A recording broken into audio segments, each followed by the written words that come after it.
வணக்கம். தேசம் சிறப்பு செய்திகளுக்காக நான் உங்கள் ரேவதி குணால. வெளிநாடுகளைப் போல குடியுரிமை அட்டை தமிழ்நாட்டில் வழங்கப்படும் விஜய் அறிவிப்பு. தேசம் செய்திகளுக்காக தமிழ்நாட்டில் இருந்து எம் முருகன். தமிழக வெற்றி கழகத்தின் ஆட்சியில் மக்களுக்கு பல நல்ல திட்டங்களை நிறைவேற்றி காட்ட உள்ளதாக கன்னியாகுமரிகள் பேசியபோது தளபதி விஜய் கூறினார். இத்திட்டங்களில் மிக முக்கியமாக ஆதார கார்டு போல வெளிநாடுகளில் உள்ள குடியுரிமை அட்டை நவீனமாக வழங்கப்படும் என அவர் அறிவித்தார். அதே நேரத்தில் பெண்களுக்கு அதிகமான சலுகைகள் நிறைவேற்றப்படும். மேலும் மாணவர்களுக்கும் இளைஞர்களுக்கும் ஏழைகளுக்கும் தனித்தனியாக திட்டங்கள் நிறைவேற்றப்பட்டு மக்களின் வாழ்வாதாரத்தை முன்னேற்றுவோம் என தளபதி விஜய் உறுதியளித்தார். மக்களுக்கு இருக்கும் குறைகளை ஒரு புகாராக சிறப்பு கைபேசி எண்களுக்கு அனுப்பினால் உடனடி நடவடிக்கை எடுக்கப்படும். இந்த உடனடி நடவடிக்கை மக்களுக்கு ஒரு நம்பிக்கையை ஏற்படுத்தும். லஞ்சம் இல்லாமல் ஒவ்வொருவருக்கும் அரசின் நலத்திட்டம் போய் சேரும். அதற்கென தனியாக ஒவ்வொரு குடும்பத்திற்கு ஆதார் கார்டை போல ஒரு தமிழ்நாடு சிட்டிசன் பிரிவிலேஜ் கார்டு வழங்கப்படும். ஒவ்வொரு குடும்பத்தை பற்றிய அனைத்து தரவுகளும் அதில் இருக்கும்.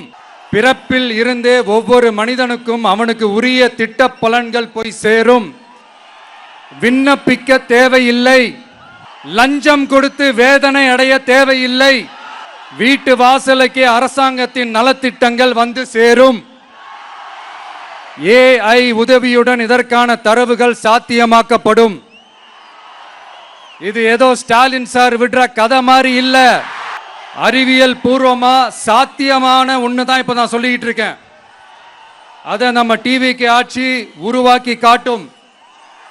தமிழக வெற்றி கழகம் ஆட்சிக்கு வந்தால் மக்களுக்கு கொடுத்த வாக்குறுதிகளை உடனே கொடுப்போம். நாங்கள் லஞ்சம் வாங்க மாட்டோம். வேலைகளை செய்து கொடுப்பதே எங்களின் முதல் கடமை. ஆகையால் நீங்கள் அனைவரும் இந்த தேர்தல் நாளில் விசில் சின்னத்தில் வாக்களியுங்கள் என தளபதி விஜய் கோரிக்கை விடுத்தார்.